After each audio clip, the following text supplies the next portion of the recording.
ಈ ಸಾವು ಅನ್ನೋದು ಮನುಷ್ಯನಿಗೆ ಯಾವ ರೂಪದಲ್ಲಿ ಬರುತ್ತೆ ಅಥವಾ ಯಾವಾಗ ಬರುತ್ತೆ ಅನ್ನೋದನ್ನ ಊಹೆ ಮಾಡೋಕ್ಕೂ ಸಾಧ್ಯನೇ ಇಲ್ಲ. ಯಾವ ಸಂದರ್ಭ, ಯಾವ ಅವಾಂತರದಲ್ಲಾದರೂ ಸಾವು ಬರ್ಬೋದು.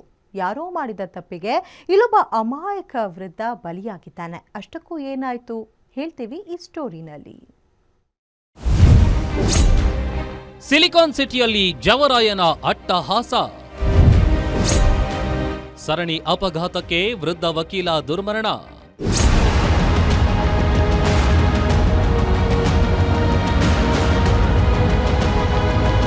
ಸ್ಪೀಡ್ ಆಗಿ ಬಂದ ಈ ಕಾರಿನ ವೇಗ ನೋಡಿದ್ರೇನೆ ಎಂಥವರಿಗೂ ಎದೆ ಜಲ್ಲೆನ್ನಿಸುತ್ತೆ. ಹೌದು, ಈ ರಣಭೀಕರ ಘಟನೆ ನಡೆದಿರೋದು ನಗರದ RMV ಎಕ್ಸ್ಟೆನ್ಷನ್ ಬಳಿ. ಅತಿ ವೇಗದ ಕಾರು ಸರಣಿ ಅಪಘಾತಕ್ಕೀಡಾಗಿ ವಕೀಲರೊಬ್ಬರ ಜೀವ ಬಲಿ ತೆಗೆದುಕೊಂಡಿದೆ. ದುರಂತ ಘಟನೆಯಲ್ಲಿ ಹಲವರು ಗಂಭೀರವಾಗಿ ಗಾಯಗೊಂಡಿದ್ದಾರೆ.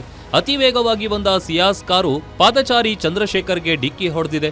ಗುದ್ದಿದ ರಭಸಕ್ಕೆ ಚಂದ್ರಶೇಖರ್ ರೆಡ್ಡಿ ಸ್ಥಳದಲ್ಲೇ ಮೃತಪಟ್ಟಿದ್ದಾರೆ. ಬಳಿಕ ನಿಯಂತ್ರಣ ಕಳೆದುಕೊಂಡ ಕಾರು RMV ಕ್ಲಬ್ ಪಾರ್ಕಿಂಗ್ನಲ್ಲಿದ್ದ ಎರ್ಟಿಗಾ ಕಾರು 5-6 ಬೈಕ್ಗಳಿಗೂ ಗುದ್ದಿದೆ.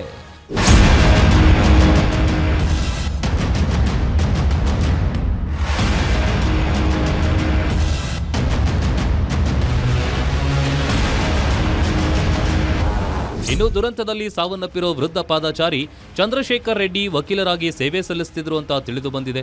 ಅಪಘಾತದಲ್ಲಿ ಯುವಕ ಯುವತಿಯರಿಗೆ ಗಂಭೀರ ಗಾಯಗಳಾಗಿದ್ದು, ಕಾರಿನಲ್ಲಿ ಏರ್ ಬ್ಯಾಗ್ಗಳು ತೆರೆದುಕೊಂಡಿದ್ರೂ ಸಹ ಡಿಕ್ಕಿಯ ರಭಸಕ್ಕೆ ಇಬ್ಬರು ಗಂಭೀರ ಗಾಯಗೊಂಡಿದ್ದಾರೆ. ಸ್ಥಳೀಯರು ಕೂಡಲೇ ಗಾಯಾಳುಗಳನ್ನ ರಕ್ಷಿಸಿ ಆಸ್ಪತ್ರೆಗೆ ದಾಖಲಿಸಿದ್ದಾರೆ.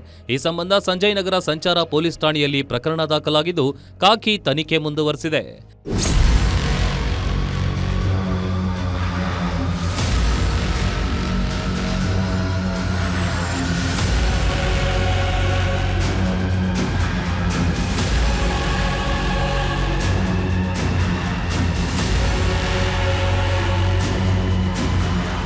ಕಾರು ಚಾಲಕ ಮದ್ಯಪಾನ ಮಾಡಿದ್ನಾ ಅಥವಾ ಗಾಂಜಾ ಮತ್ತಿನಲ್ಲಿದ್ನಾ ಅಂತ ಪೊಲೀಸರು ತನಿಖೆ ನಡೆಸುತ್ತಿದ್ದಾರೆ. ಅದೇನೇ ಇದ್ರೂ ಸಹ ಸಾವು ಬರೋದಕ್ಕೆ ಕೇವಲ ನಮ್ಮದು ಮಾತ್ರ ತಪ್ಪಿದ್ರೆ ಬರುತ್ತೆ ಅಂದುಕೊಳ್ಳೋದು ನಿಜಕ್ಕೂ ಸಹ ಮೂರ್ಖತನ. ಯಾರಿಂದ ಬೇಕಾದರೂ ಸಹ ಈ ಸಾವು ಬರುತ್ತೆ ಅನ್ನೋದಕ್ಕೆ ಇದೊಂದು ಉದಾಹರಣೆ ಅಷ್ಟೇ. Ajay Kumar, crime bureau, guarantee news, Bengaluru.